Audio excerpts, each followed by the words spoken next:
Assalamualaikum warahmatullahi wabarakatuh. Salam sejahtera buat kita semua, mahasiswaku sekalian. Hari ini pertemuan kita yang pertama ya, mata kuliah metodologi penelitian. Katanya ada sistem baru presensi. Enggak, belum ya, berarti masih manual. Oke. Kalau ada yang baru kan saya harus buat akun ya. Oke. Hari ini pertemuan kita yang pertama. Kalau Anda lihat nanti setiap hari pertemuannya seperti ini. Saya tidak akan gunakan tayangan di depan itu seperti biasa. Semester 3 ketemu saya enggak? Oh, berarti udah hafal ya. Udah hafal gayanya. Jadi nanti kita mainnya di WA Group. Anda gunakan gadget. Kalau yang tidak punya gadget, duduknya berdekatan dengan teman sebelah. Kalau kemudian nanti ada tugas, kerjakan. Kemudian kalau tugasnya itu berhubungan dengan materi yang ada di gadget bisa di print, ya. Anda print, jadi diakali. Karena saya ingin kuliah itu praktis. Saya ingin pertemuan kita di kelas jangan lama-lama, tetapi pertemuan kita secara online itu yang lama. Jadi nanti kan seperti biasa, seperti semester 3 kemarin, Anda akan saya minta menyaksikan YouTube, kemudian berkomentar dan lain sebagainya. Jadi nanti kalau orang tanya, dengan Pak Aris pertemuan berapa jam? Di kelas 1 jam, 5 jam di YouTube. Ya, itu. Kemudian pertanyaan berikutnya adalah apa materinya?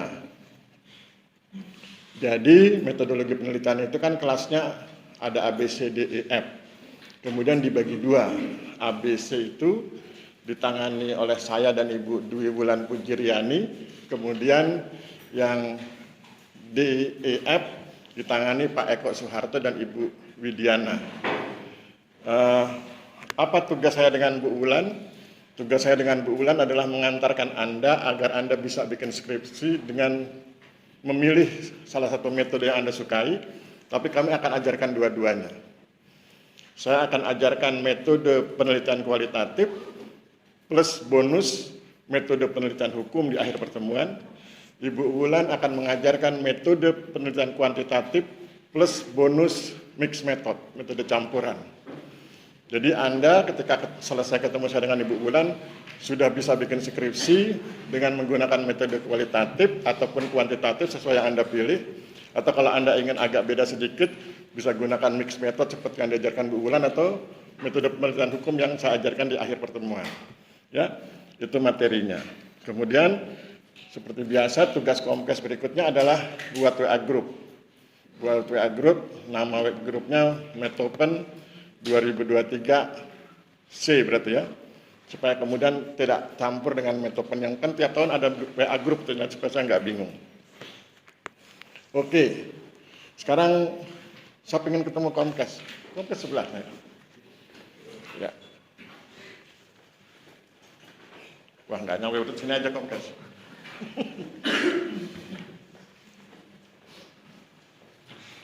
Oh ya.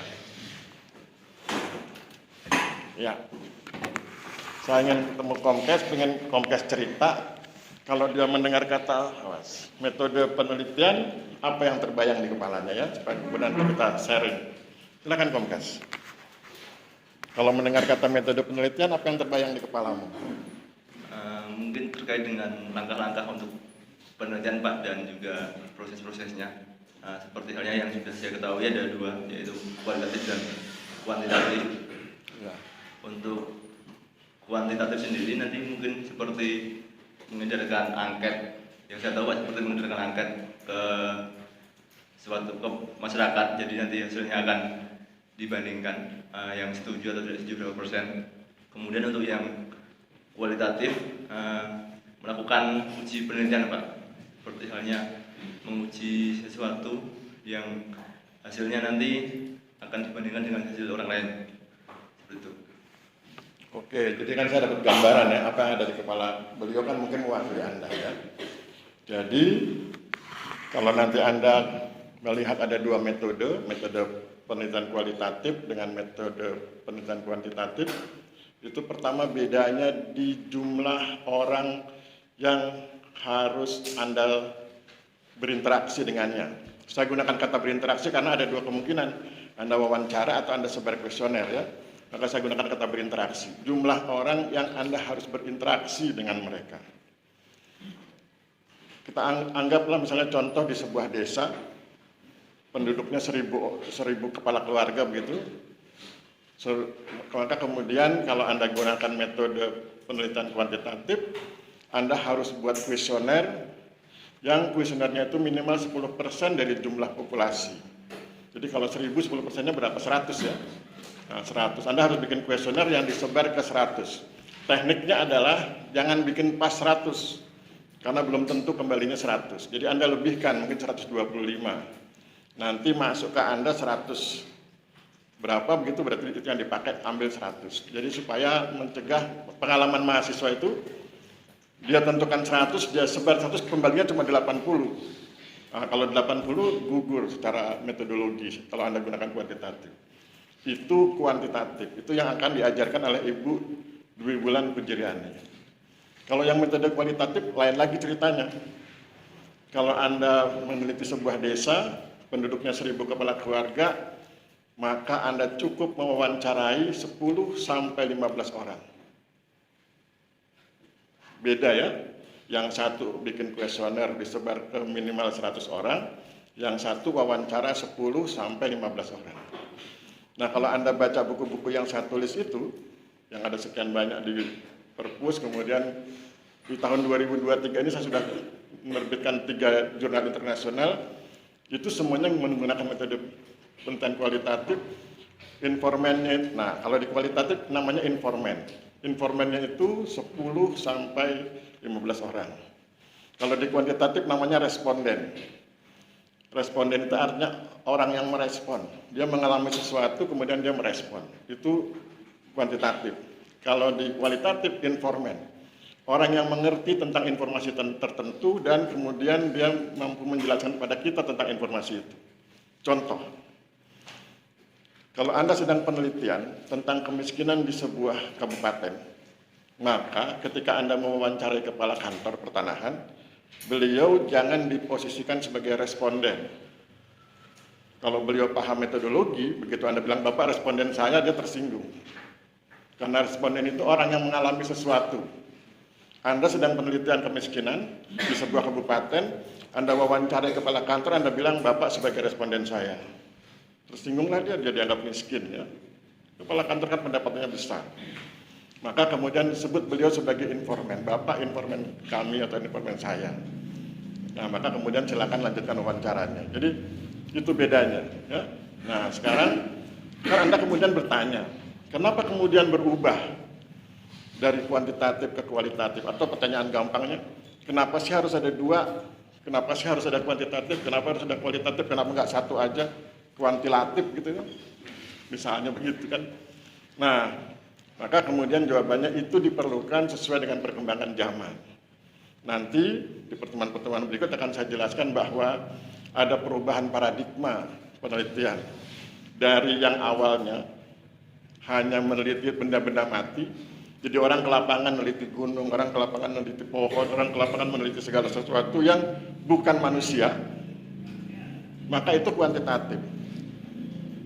Karena bukan bagian dari manusia, jadi dianggap sebagai benda gitu ya. Itu kuantitatif, itu abad ke-18 ke sana begitu. Nah, kemudian hidup kan berkembang, orang pengen meneliti tentang manusia. Itu pun awalnya juga masih kuantitatif. Orang bilang research on people, penelitian pada manusia atau penelitian pada masyarakat, research on people. Anda perhatikan kata on, pada. Kalau pada itu berarti yang bersangkutan tidak terlibat di dalamnya. Nanti berkembang, pelan-pelan berkembang, nanti di ujungnya itu ada namanya research with people. Penelitian bersama-sama dengan manusia. Penelitian bersama-sama dengan masyarakat. Perhatikan perubahannya, on people ke with people. Pada manusia atau pada masyarakat menjadi bersama-sama dengan masyarakat. Yang terakhir itu kualitatif tingkat tinggi. Yang awal itu kuantitatif tingkat awal. Maka kemudian nanti berubah itu paradigmanya. Yang research on people itu adalah penelitian kuantitatif yang kemudian paradigmanya disebut sebagai paradigma positivistik. menganggap segala sesuatu sebagai benda. Oke, kemudian zaman berubah, mereka bilang, oh kalau cuma begitu kita nggak cocok itu. Kalau saya cuma menganggap manusia itu sebagai benda, hanya saya masukkan mesin statistik, saya hitung, bla bla bla, kemudian saya nggak bisa memahami jalan pikirannya. Maka kemudian ada wawancara sedikit tentang jalan pikirannya. Itu disebut paradigmanya post-positivistik. Ya. Sudah ada kuantitatifnya plus ada uraiannya sedikit. Tapi itu belum masuk kualitatif. Baru kemudian masuk ke metode kualitatif tingkat awal yang disebut konstruktivistik. Kata kuncinya konstruksi, menyusun, membangun, konstruksi. Konstruktivistik atau pahamnya disebut konstruktivisme. Nah, konstruktivistik itu adalah dia sudah mulai mengakui bahwa itu adalah bagian dari dirinya, tapi memang belum terlalu dekat. Ada dua hal yang diamati dalam konstruktivistik, ya, yaitu konstruksi pengetahuannya dan bagaimana konstruksi pengetahuan itu disusun lewat sebuah konstru. Konstru itu susunan tentang konsep-konsep teori yang benar. Nanti kita bahas di pertemuan detailnya, ini baru pembukaan ya. Geser lagi, orang nggak puas kalau cuma begitu. Orang bilang masyarakat itu kadang-kadang teraniaya, masyarakat itu kadang-kadang diperlakukan tidak adil, masyarakat itu kadang-kadang menjadi marginal karena sistemnya memarginalkan dia. Pakai teori bonsai, kenapa pohon bonsai itu nggak bisa besar? Karena dibuat sebuah sistem agar dia tetap bonsai. Nah, maka kemudian bagaimana mengatasi itu? Maka kemudian para kritikus, para ilmuwan yang kritis itu, dan biasanya kan sosiolog kritis ya, maka kemudian muncul namanya paradigma kritis. Paradigma kritis itu kalau Anda menggunakan paradigma itu, Anda datang ke lapangan, Anda lihat situasi yang tidak adil, misalnya tentang gender, bagaimana wanita diperlakukan tidak adil, Anda maka kemudian ngomong kepada para wanita di situ bahwa Anda diperlakukan tidak adil. Kemudian ditunjukkan poin-poin tidak adilnya dan poin-poin seharusnya. Kemudian Anda tinggal sebentar. Kemudian sebulan kemudian Anda datang lagi, Anda lihat responnya, reaksi mereka. Mereka mulai kemudian menyadari bahwa mereka diperlakukan tidak adil, kemudian mereka mulai memperjuangkan sesuatu. Ada yang berjuang misalnya lewat jalur profesi.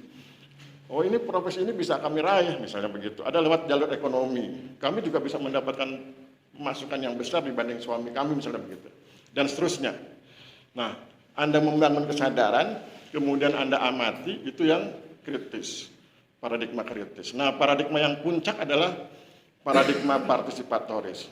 Research with people. Anda datang ke desa, ada masalah apa gitu, Anda bantu menyelesaikan bersama-sama dengan mereka. Contoh yang paling gampang, masyarakat desa itu ingin mengembangkan daerah wisata, tapi dia nggak tahu cara mengembangkannya. Maka kemudian Anda datang ke wilayah itu bersama-sama dengan masyarakat, lihat potensi wisatanya, wawancarai mereka, buat petanya kalau perlu, kemudian analisis bagian-bagian mana yang perlu diperbaiki, bagian-bagian mana yang perlu dipromosikan, bagaimana cara mempromosikan bersama-sama dengan mereka. Bikin forum FGD ya, fokus group discussion dengan mereka. Ya sekitar 5 atau 10 orang bersama-sama Anda terus begitu, baru kemudian putuskan buat rekomendasi. Bagaimana sebuah objek wisata dikembangkan di sebuah desa yang keputusannya dibuat bersama-sama antara peneliti dengan yang diteliti, dengan masyarakat yang memiliki wilayah tersebut. Itu paradigma partisipatoris. Itulah Anda bisa perhatikan, paradigma itu berkembang dari yang kuantitatif menuju kualitatif. Dari kuantitatif awal, kemudian masuk ke kuantitatif tingkat lanjut, kuantitatif plus kualitatif sedikit, kemudian masuk ke kualitatif tingkat awal, yang orang bilang konstruktivistik, kemudian bergerak agak kritis, paradigma kritis, kemudian puncaknya adalah paradigma partisipatoris. Pertanyaannya, apakah mahasiswa STPN bisa? Jawaban saya bisa. Beberapa mahasiswa berhasil melakukan penelitian dengan paradigma partisipatoris dengan caranya masing-masing. Ada yang mengajarkan bikin peta, ada yang cara membuat aplikasi tertentu, baik kepentingan kantor maupun kepentingan desa dan lain sebagainya. Ya, itu perubahan paradigma, itu yang membuat kemudian kita berubah dari yang kuantitatif pelan-pelan menjadi kualitatif. Nah, tugas saya dengan Ibu Wulan melayani Anda. Kalau Anda bilang, Pak Aris, saya ingin bikin skripsi dengan menggunakan metode penelitian kualitatif. Oke, saya bantu. Bisa WA langsung, Japri. Ya, Japri ke saya. Kemudian, Pak Aris, saya ingin bikin penelitian skripsi dengan metode penelitian kuantitatif, maka saya akan bilang kalau gitu hubungi Bu Wulan, ini nomor WA-nya. Saya dengan Bu Wulan sudah sepakat untuk welcome, ya. Senang ketika Anda kemudian berkonsultasi dengan kami tentang rencana skripsi. Jangan, ini rumusnya, jangan terlalu terikat pada SK yang dibuat oleh STPN dalam konteks skripsi, ya. Jadi boleh jadi Anda skripsinya dibimbing oleh Pak A, Pak B begitu, tapi ketika Anda, kayaknya saya perlu ngobrol dengan Pak Aris, ngobrol, WA-an, bisa WA, atau kalau mau janjian ketemu jam berapa di ruang dosen 1. Begitu juga dengan Bu Wulan, ya. Jadi silakan nanti ketika bikin skripsi Anda putuskan, saya ingin kuantitatif, berarti dengan Bu Wulan, saya ingin kualitatif, berarti dengan saya, dan kami berdua welcome. Itu. Oke, sekarang nanti di pertemuan-pertemuan yang akan datang, tentu Anda akan paham bahwa bikin skripsi itu kan tentu diawali dengan judul, ya. Biasanya kan kesulitannya adalah membuat judul. Judul kuantitatif dengan judul kualitatif itu beda. Jadi dari judulnya udah ketahuan, oh ini kuantitatif, ini kualitatif. Nanti kalau Anda sudah buat WA group, di tugas pertama adalah saya akan tampilkan 3 video di YouTube itu. 3 video itu adalah video laporan mahasiswa ke saya tentang pelaksanaan KKNP. Nah, dia akan cerita, dia KKNP itu ngapain aja. Nah, nanti saya akan minta pada Anda, dari masing-masing video itu ada 3. Video 1, judul, kalau Anda diminta bikin skripsi, judulnya apa? Yang poin 1. Yang video 2 apa, yang video 3 apa. Tiap orang bisa beda-beda, karena tiap orang kan bisa mengamati secara berbeda. Videonya itu durasinya antara 7 sampai 10 menit. Jadi kan yang satu mungkin mengamatinya di menit kesekian, dia akan bikin judul ini. Yang satu mengamati di menit kesekian, dia akan bikin judul ini. Ya, itu. Nah, nanti seperti waktu kita semester 3, nanti setiap pertemuan akan saya bahas judul yang Anda buat itu, kemudian saya kritik kalau salah. Kemudian sesudah itu sambil ditambah materi baru hari itu. Gitu ya, itu nanti tugas pertama. Nah, judul itu ada cirinya. Kalau kualitatif itu cirinya, kuantitatif dulu. Kuantitatif itu cirinya adalah selalu bicara tentang membandingkan, komparatif, atau relasional, hubungan. Jadi pengaruh A terhadap B itu kuantitatif. Misalnya perbandingan keberhasilan RA di Kabupaten Gunung Kidul, dan itu berarti kuantitatif. Jadi ada perbandingan, ada hubungan, itu kuantitatif. Kalau kualitatif judulnya relatif suka-suka, ya, nggak nampak itu mana relasi, mana komparasi. Karena dia biasanya menggali sesuatu. Misalnya kalau saya bilang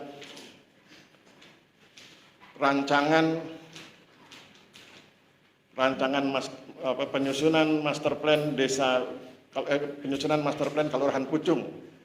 Itu yang mana yang relasi, yang mana yang komparasi, kan nggak ada itu. Itu kan sebuah penelitian yang saya sedang mengajarkan masyarakat buat master plan desa, kemudian itu dijadikan sebuah penelitian. Itu sudah masuk di jurnal internasional, ya. Nanti saya tunjukkan di beberapa kesempatan. Nah, jadi itu gaya kualitatif yang sangat berbeda dengan gaya kuantitatif. Kalau kuantitatif pengaruh ini terhadap ini, perbandingan ini terhadap ini, itu kuantitatif. Kalau yang kualitatif relatif aneh, relatif suka-suka.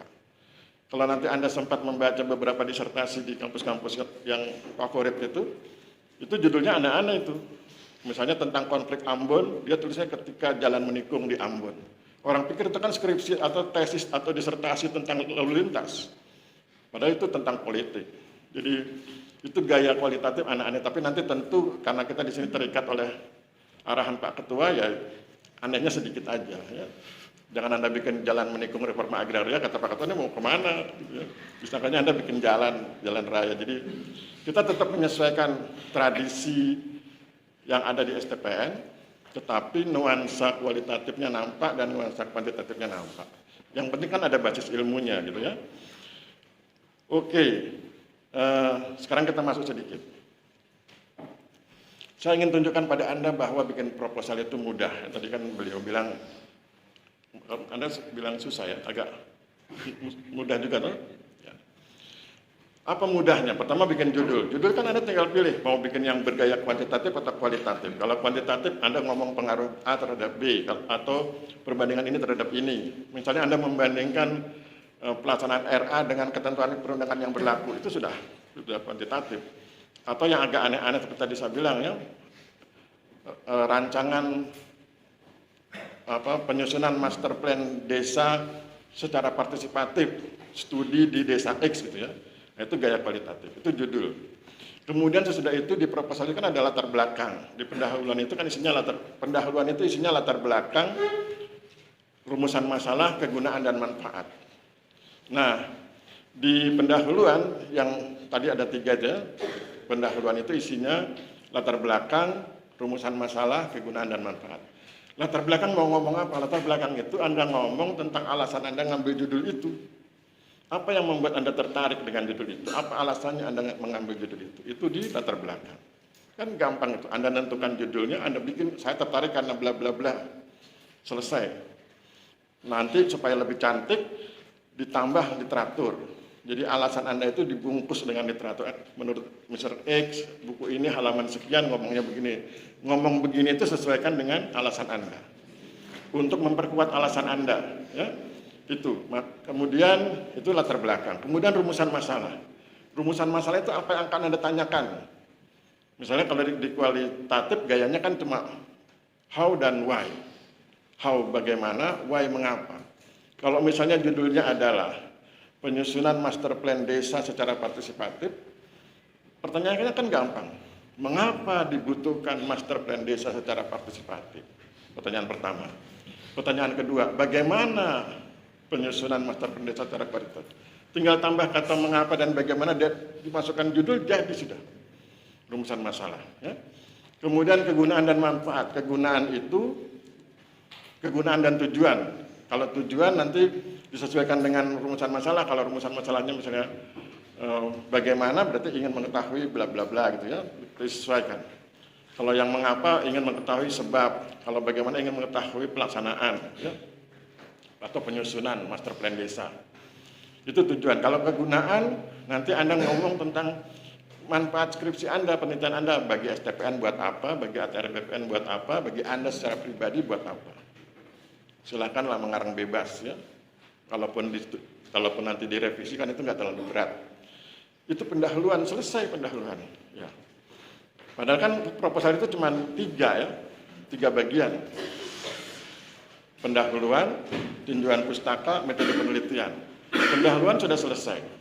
Sekarang masuk ke tinjauan pustaka. Tinjauan pustaka tinggal lihat materinya. Kalau Anda ngomong RA, cari teori-teori tentang RA. Kalau Anda ngomong PTSL, cari teori tentang PTSL. Sesudah ketemu teorinya, kemudian coba Anda jawab pertanyaan Anda itu dengan menggunakan teori-teori itu. Ya, itu di tinjauan pustaka. Tinjauan pustaka itu terdiri dari 2 bagian, kerangka teoretik dan kerangka konseptual atau kerangka pemikiran. Di kerangka teoretik Anda ngomong teorinya, di kerangka pemikiran Anda jawab pertanyaan Anda di rumusan masalah tadi itu dengan menggunakan teori yang Anda gunakan di atas.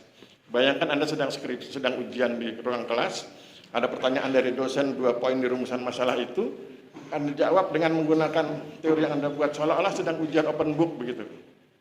Jadi sudah kurang. Jadi tinjauan pustaka yang bab 2 itu sudah jadi itu kerangka teoretik dengan kerangka pemikiran atau kerangka konseptual. Masuk ke metode. Nah, kalau metodenya kualitatif tinggal bikin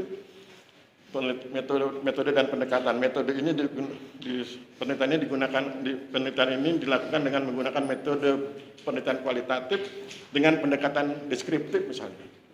Anda searching di Google pendekatan deskriptif itu bagaimana? Tulis, kutip, kemudian tulis sumbernya. Kan harus menghormati penulisnya ya. Kemudian kalau Anda bilang metodenya kualitatif, Anda tulis pendapat saya tentang kualitatif dari buku saya. Nanti kan saya kasih bukunya ya. Anda tulis, Anda kutip. Jadi penelitian ini menggunakan metode penelitian kualitatif dengan pendekatan deskriptif. Metode penelitian kualitatif sumbernya Aristiono Nugroho, pendekatan deskriptif sumbernya silakan siapa saja. Nah, sesudah itu masuk ke operasionalisasi penelitian. Pelaksanaan penelitian. Bagaimana menentukan informannya? Informan ditentukan secara purposif atau snowball. Pilihannya dua, Anda tulis salah satu. Informan ditentukan secara purposif, artinya Anda menentukan, oh saya akan mewawancarai si A, si B, si C, si D. 10 orang Anda sudah tahu itu, siapa yang diwawancarai. Kepala desa, sekretaris desa, atau siapalah, pejabat siapa yang Anda tahu. Itu kalau purposif. Kalau snowball, Anda bilang, Anda akan mewawancarai kepala desa, sesudah itu Anda akan bertanya kepada kepala desa, siapa lagi yang bisa diwawancarai. Jadi tergantung beliau, itu yang disebut sebagai snowball, bola salju. Pertama Anda wawancari satu orang, kemudian selesai akhir wawancara Anda tanya, Pak siapa lagi yang bisa diwawancarai?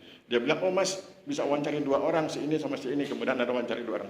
Setiap akhir begitu, sampai kemudian ketemu 10 atau 15 orang. Itu namanya snowball. Yang purposif itu disebut bertujuan, ya. Anda sudah tahu siapa yang akan diwawancarai. Itu informan sudah ketemu. Berapa jumlah informan? 10 sampai 15 orang. Selesai. Maka kemudian tinggal teknik analisis datanya. Analisis kualitatif. Analisis kualitatif itu bukan memasukkan ke mesin hitung statistik, tapi mulai mengelompokkan, kemudian membandingkan bukan membandingkan seperti membandingkan statistik ya, tapi membandingkan jawaban si A dengan jawaban si C, mana yang sama, mana yang berbeda. Kalau yang sama berarti ini kelompoknya ini, kalau yang berbeda berarti ada variasi. Nanti tinggal dibuat tabelnya orang kualitatif berbeda dengan tabelnya orang kuantitatif. Tabelnya orang kuantitatif itu angka. Tabelnya orang kualitatif itu tulisan. Misalnya ditulis nomor, kemudian jabatan, pendapat. Nomor 1 kepala desa, nomor 1 si A, namanya si A misalnya, jabatannya kepala desa, pendapatnya tentang master plan bagaimana. Terus begitu. Ya. Jadi tabel di kualitatif itu tulisan, sedangkan tabel di kuantitatif itu angka. Sama-sama punya tabel.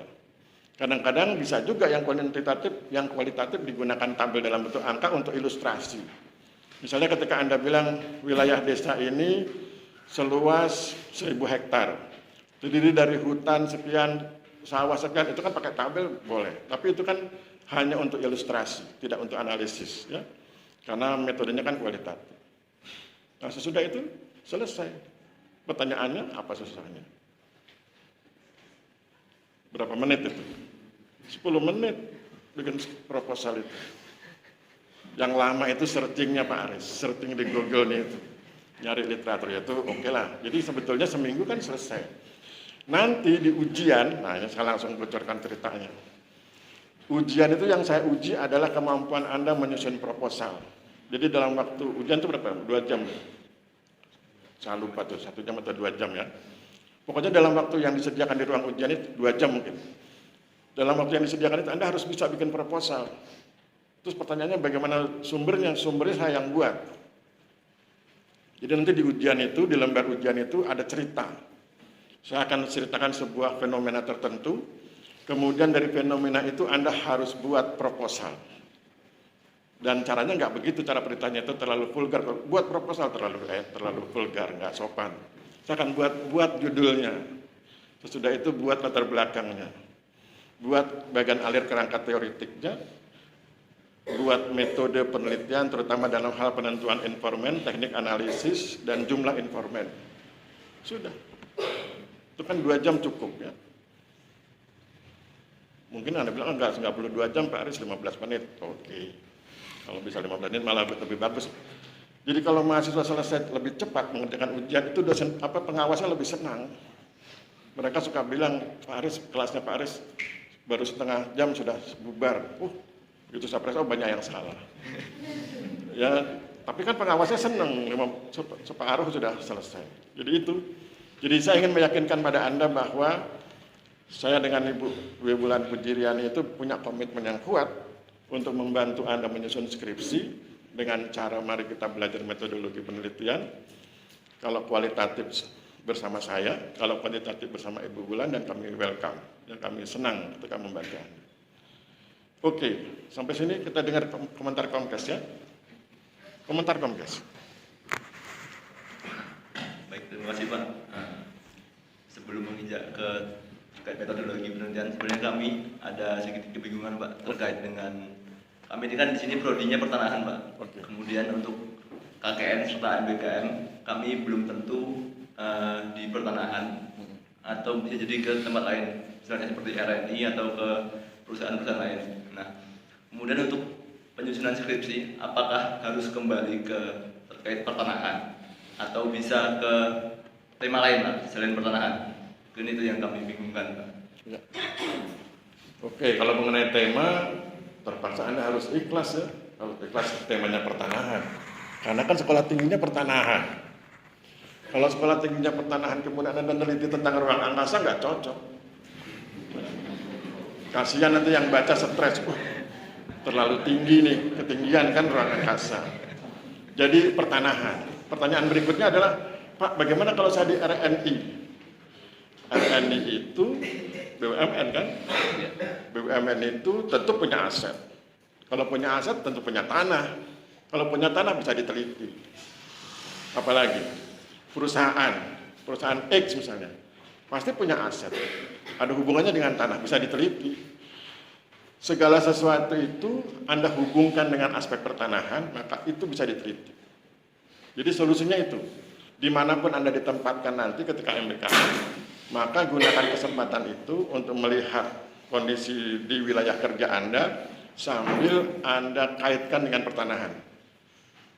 Kalau Anda bingung, japri saya, Pak Aris, saya bertugas di kantor X atau bla bla bla bla, perusahaannya bergerak di bidang ini, bagaimana menghubungkannya dengan pertanahan? Dengan izin Tuhan, biasanya bisa. Kan saya 20 tahun jadi dosen, jadi saya sudah hafal itu. Bagaimana menghubungkan segala sesuatu dengan pertanahan. Makanan saya kan dari tanah. Ya? Nafkah saya, rezeki saya itu dari pertanahan. Makanya saya punya keahlian untuk menghubungkan segala sesuatu dengan pertanahan. Termasuk ketika nanti saya membantu Anda, ketika membantu Anda bilang, Pak Aris saya magang di perusahaan X, bergerak di bidang ini, bagaimana menghubungkan dengan pertanahan? Bisa. Yang penting kita komunikasi. Ya. Jadi pede aja. Pede bahwa dimanapun Anda berada, Anda bisa menghubungkan kondisi setempat dengan bidang pertanahan, sehingga kemudian Anda bisa bikin skripsi dalam aspek pertanahan, meskipun dengan fenomena yang berbeda. Aspek pertanahan itu kan ipolexos hankam. Saya ulang kalimatnya. Aspek pertanahan itu ipolexos hankam. Anda bisa ngomong ideologi, politik, ekonomi, sosial, budaya, pertahanan, keamanan dari aspek pertanahan. Siapa yang bilang Pancasila nggak ada hubungannya dengan pertanahan? Ada. Ideologi, politik. Mereka yang ingin jadi bupati kan ingin berkuasa di wilayah tertentu, itu kan pertanahan. Nanti bisa ada aspek kemakmuran dan lain sebagainya. Selalu ada hubungannya. Jadi aspek pertanahan itu sebetulnya jangan kemudian dianggap sebagai pembatas. Itu malah sebagai aspek yang bisa memperkuat Anda untuk bicara segala hal. Sama seperti prinsipnya orang kartografi. Orang kartografi punya prinsip, segala sesuatu bisa dipetakan. Bahkan yang tak nampak pun bisa dipetakan. Itu orang kartografi. Anda jangan kalah. Anda bilang segala sesuatu berhubungan dengan aspek pertanahan. Kemudian suruh dia ngomong tertentu, Anda bilang itu ada hubungan dengan pertanahan, Anda jelaskan. Ngarang-ngarang dikit, nggak apa-apa ya. Gitu. Kan harus begitu. Pengalaman saya ketika tamat dari STPN, gelar saya kan APTNH tuh, ahli pertanahan. Begitu masuk di kota Bandung, dipelonco saya. Senior-senior yang insinyur, dokter Andes, S2, S3, melonco saya pede. Ngomong ngalor ngidul walaupun agak bohong dikit. Ya. Supaya kemudian jelas bahwa ada hubungannya dengan pertanahan. Gitu ya. Bahkan saya pernah diminta mewakili kantor pertanahan menghadiri konvensi ahli air tanah. Jadi kepala kantor di Bandung itu tahunnya saya lupa itu. Kepala kantor bingung, ada undangan konvensi ahli air tanah. Di situ kan nggak ada yang ahli air tanah. Terus dia ketemu saya, Riz, mau nggak saya kirim ke sini? Apa Pak? Saya bilang mau. Begitu dia sebut, terus dia tanya, ada hubungannya sama ilmu? Ada Pak dulu. Terus mulai kemudian, dulu kan belum begitu lancar googlingnya, maka saya kemudian ke perpustakaan ITB, cari buku yang menghubungkan antara tanah dengan air tanah. Begitu ketemu, hadir di seminar, ngomong. Nggak apa-apa tuh. Salah-salah sedikit kan wajar, baru tamat sekolah. Jadi yang penting buat Anda adalah pede, percaya diri bahwa aspek pertanahan itu membuka ruang bagi Anda untuk berbicara banyak hal. Bukan justru membuat Anda menjadi sempit. Gitu. Ya? Jadi pede dengan STPN-nya. Begitu Mas, apalagi? Apalagi yang kira-kira menyulitkan kamu, yang kira-kira menyulitkan mahasiswa. Saya tipe optimis ya, jadi kalau Anda baca tulisan-tulisan itu optimis. Tiap pagi itu saya selalu tulis di WA Group hal-hal yang memotivasi. Tapi WA Group dosen, WA Group alumni, kalau Anda belum. Anda kan sibuk kan kalau pagi menyiapkan kuliah, oke? Apalagi yang lain? Mungkin baru itu Pak yang terpikir oleh saya. Oke. Mungkin sama kemarin juga sempat sudah melakukan penelitian Pak terkait dengan wajib gede bersama dosen. Di situ penelitiannya bersifat kualitatif, secara deskriptif, kemudian metodenya menggunakan snowball yang dari kepala desa kemudian ke warga-warga terdampak. Tentang apa itu temanya? Tentang warisan persoalan Pak, PTP. Oh, ya. Jadi masih ada peninggalan yang sampai sekarang belum teratasi. Oke. Oke ya. Mungkin itu Pak. Ada yang lain yang pengen cerita tentang kesulitannya? Kecuali masalah keuangan ya. Karena keuangan agak susah itu bantunya. Ada yang merasa sulit? Siapa di antara Anda yang merasa khawatir dengan proposal penelitian? Dan angkat tangan. Khawatir, wah nanti proposal susah. Siapa yang di antara Anda yang setuju kalau proposal itu susah? Nggak ada yang setuju kan? Anda bilang gampang. Bagus itu, saya suka itu. Saya suka orang optimis. Jadi tanamkan pada diri Anda bahwa bikin proposal itu gampang, bikin skripsi itu gampang. Kemudian nanti sampaikan ke junior. Supaya kemudian kita semua semangat. Nanti Anda tinggal WA ke saya. Kalau ada sulit, WA ke saya. Japri. Kan nggak ada yang tahu, cuma Anda, saya, dan Tuhan yang tahu. Ya? Jadi itu nasihat saya. Jadi seperti saya bilang, kita di kelas jangan lama-lama. Kalau lama-lama kan Anda bosan lihat wajah saya. Ya. Kita di kelas sebentar aja, 1 atau 1 jam atau lebih sedikit. Tetapi nanti tolong Anda perhatikan YouTube-nya. Anda pelajari YouTube-nya karena itu nanti banyak materi yang ada saya sampaikan lewat YouTube. Saya pikir demikian. Terima kasih. Terima kasih. Ya, terima kasih. Saya akhiri. Wabillahi taufiq wal hidayah. Wassalamualaikum warahmatullahi wabarakatuh. Waalaikumsalam warahmatullahi wabarakatuh. Terima kasih. Daftar hadirnya ada. Ada Pak.